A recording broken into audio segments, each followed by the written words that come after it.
ঢাকার পিলখানায় ২০০৯ সালের হত্যাকাণ্ডের ঘটনায় তৎকালীন প্রধানমন্ত্রী শেখ হাসিনা ও তার নিরাপত্তা উপদেষ্টা তারেক সিদ্দিকী এবং সাবেক সেনাপ্রধান জেনারেল মঈন ইউ আহমেদ সহ ৫৮ জনের বিরুদ্ধে আন্তর্জাতিক অপরাধ ট্রাইব্যুনালে অভিযোগ দায়ের করা হয়েছে।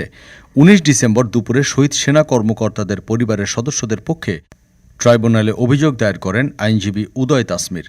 এ সময় তৎকালীন বিডিআরের ডিজি মেজর জেনারেল শাকিল আহমেদের ছেলে ব্যারিস্টার রাকিন আহমেদ, কর্নেল মুজিবুর হকের স্ত্রী মেহরিম ফেরদৌসী, কর্নেল কুদরত এলাহির ছেলে সাকিব রহমান সহ ১৫ থেকে ২০ জন শহীদ পরিবারের সদস্যরা উপস্থিত ছিলেন। দুপুর ২টার পর আন্তর্জাতিক অপরাধ ট্রাইব্যুনালের চিফ প্রসিকিউটরের কাছে এই অভিযোগপত্র জমা দেওয়া হয়। এরপর অ্যাডভোকেট উদয় তাসমির ব্রিফিং করে সাংবাদিকদের বলেন, ২৫ ও ২৬ ফেব্রুয়ারি ৫৭ জন সেনা কর্মকর্তাকে যেভাবে হত্যা করা হয় তা গণহত্যা ও মানবতা বিরোধী অপরাধের সংজ্ঞার সাথে সামঞ্জস্যপূর্ণ। এই হত্যাকাণ্ডের সাথে জড়িত ছিলেন তৎকালীন প্রধানমন্ত্রী শেখ হাসিনা ও তার সহযোগীরা।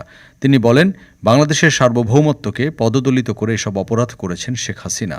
শক্তিশালী সেনাবাহিনীকে দুর্বল করেছেন এবং স্বৈরাচার কায়েম করেছেন।